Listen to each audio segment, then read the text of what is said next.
Time now for your forewarned weather with Thomas Keyboy.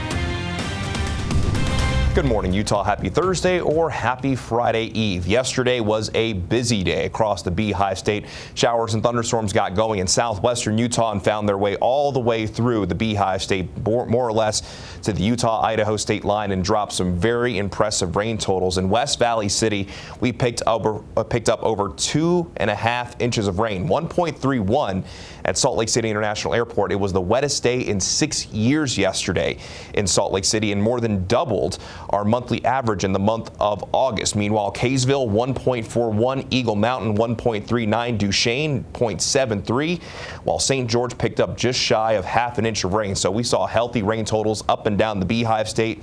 And not only did we see healthy rain, but those showers and thunderstorms looked very impressive when they were moving through. This was shared by Ronald Ellis in Salt Lake City. You can kind of see it looks like a mothership of that shelf cloud working its way through the Salt Lake Valley. So thank you to everyone that sent in your photos yesterday. Those showers and thunderstorms really packed a punch.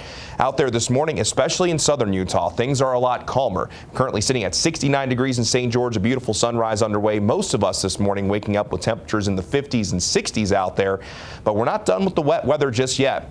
We're still seeing some wraparound moisture, especially in the northernmost portion of the state, including along the Wasatch Front, as we're still looking at this wraparound moisture from the low pressure that drove all those showers and thunderstorms yesterday. The bulk of this in the West Desert over the Great Salt Lake, in Tooele and Rush Valleys, and these are working their way to the east. We do have showers in Utah County currently, but for the rest of the Wasatch Front, we're likely going to see these showers and thunderstorms move in within the next hour or so, which means as you head out the door this morning, definitely build in a little extra time. There will be some wet streets out there, and as we go through the day, the best chance for wet weather will continue to be in northern Utah, while down south we're starting to dry things out, but there will still be at least the potential for isolated showers and thunderstorms. However, as we go back to northern Utah, because we'll be looking at more moisture for today, we still have the ongoing flood watch for the northern Wasatch Front, Box Elder and Cache counties, and the Wasatch Mountains in the western Uintas continuing through this afternoon, as more showers and thunderstorms could lead to more localized flooding. Just another thing to keep an eye on as we go through today.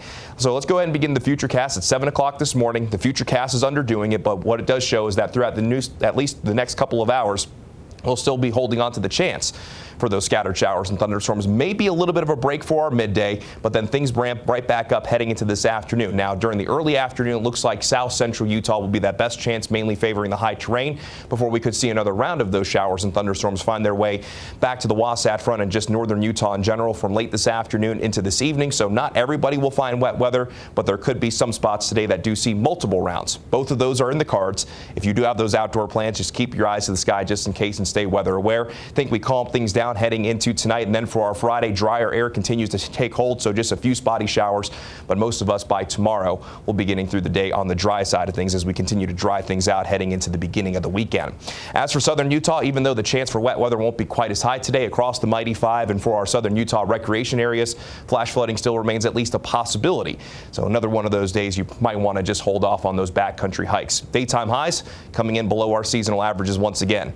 In northern Utah, outside of any wet weather, partly sunny to mostly cloudy skies that will keep those temperatures in check, mainly 70s and 80s, while down in southern Utah, mostly sunny to partly cloudy skies outside of any wet weather, and that's going to result in daytime highs being a little bit warmer today compared to yesterday as we get to 84 in Cedar City and 99 in St. George. So St. George does have at least a slight chance for today, but then we're looking at mostly dry conditions as we go from Friday through this weekend into next week. Daytime highs also closer to those seasonal averages, and it will be toasty as we go from this weekend into early next week. Instead of seeing daytime highs near 110, we'll at least be closer to 105. Then along the Wasatch Front, scattered showers and thunderstorms as we continue through today. Again, not going to be nonstop wet weather, but some of you could see multiple rounds, while some of you could actually get through the day on the dry side of things. A slight chance for our Friday, then looking mostly dry this weekend. Daytime highs settling in the upper 80s and low 90s, for more so in the low to mid 90s by the middle of next week.